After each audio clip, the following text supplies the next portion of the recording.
आपने कभी सोचा है कि एक दिन आप अपने बच्चों की स्कूल की फीस क्रिप्टो से भरेंगे या किराने की दुकान से चीनी क्रिप्टो से खरीदेंगे? Well, let me tell you, ये सब पॉसिबल है। नमस्कार।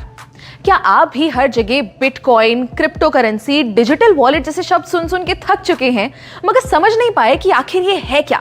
डोंट वरी, मैं पलक यादव आपको बताऊंगी कि आखिर ये क्रिप्टो क्या है। जी के डिजिटल शो में हम बात करेंगे आज डिजिटल मनी की। पर सबसे पहले जानते हैं कि ये पूरी क्रिप्टो की दुनिया आखिर आई कैसे।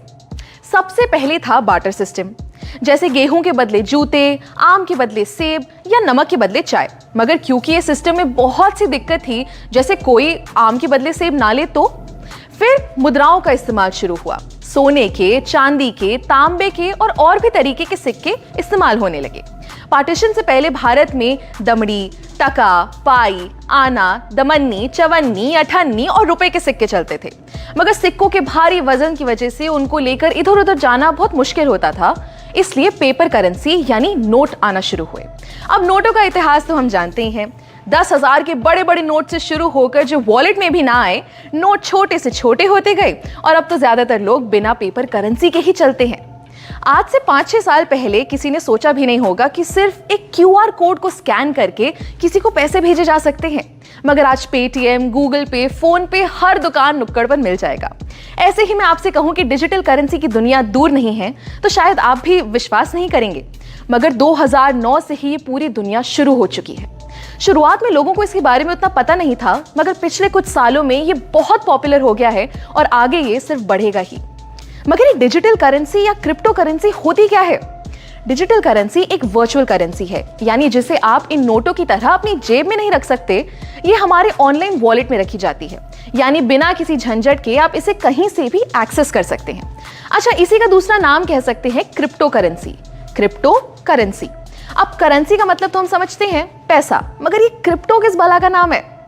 क्रिप्टो मतलब छुपा हुआ या जो सीक्रेट हो, यानी कि आप क्रिप्टो करेंसी से अपने पैसे की जो भी ट्रांजैक्शन करेंगे या लेन देन करेंगे वो सब छुपा हुआ होगा और सिक्योर होगा। ये क्रिप्टो करेंसी का चलन 2009 में शुरू हुआ, जब सबसे पहली बार सातोशी नाकामोटो नाम के एक आदमी ने वर्चुअल करेंसी बनाई। अब इसका नाम हम सब ने कहीं ना कहीं सुना ही है। जी हाँ, बिटकॉइन। बिटकॉइन आज की डेट में इतनी बड़ी क्रिप्टो करेंसी बन चुकी है कि आप मानेंगे नहीं कि कई बड़ी बड़ी कंपनीज आज बिटकॉइन से पेमेंट्स लेती हैं। एक मजे की बात बताऊं, अगर आपने 2009 में एक बिटकॉइन खरीदा होता तो आज आपके पास बिना कुछ किए बैठे बिठाए करीब 16 लाख रुपए होते। मगर आज इथेरियम, डॉजकॉइन, टेथर जैसी 19,000 क्रिप्टो करेंसीज बन चुकी हैं।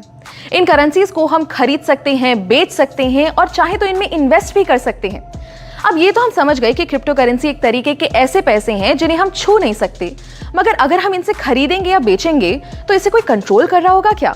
जी नहीं, यही खास बात है क्रिप्टो करेंसी की। इसे कोई थर्ड पार्टी जैसे कोई बैंक या कोई सरकार कंट्रोल नहीं करती, यानी कि ये डिसेंट्रलाइज्ड होता है। पूरे ट्रेडिशनल बैंकिंग सिस्टम को तोड़ते हुए क्रिप्टो की ट्रांजैक्शन सीधे एक वॉलेट से दूसरे वॉलेट में होती है। क्रिप्टो करेंसी को पहले उतनी मान्यता नहीं मिली थी। भारत जैसे कई देशों में इसका इस्तेमाल बैन था, मगर धीरे धीरे बहुत से देशों में ये लीगल हो चुका है। मार्च 2020 में भी इंडिया ने क्रिप्टो करेंसी से बैन हटा दिया। यहां तक कि हमारी फाइनेंस मिनिस्टर निर्मला सीतारमण ने 2022 के बजट में डिजिटल रुपी लॉन्च करने की बात की है।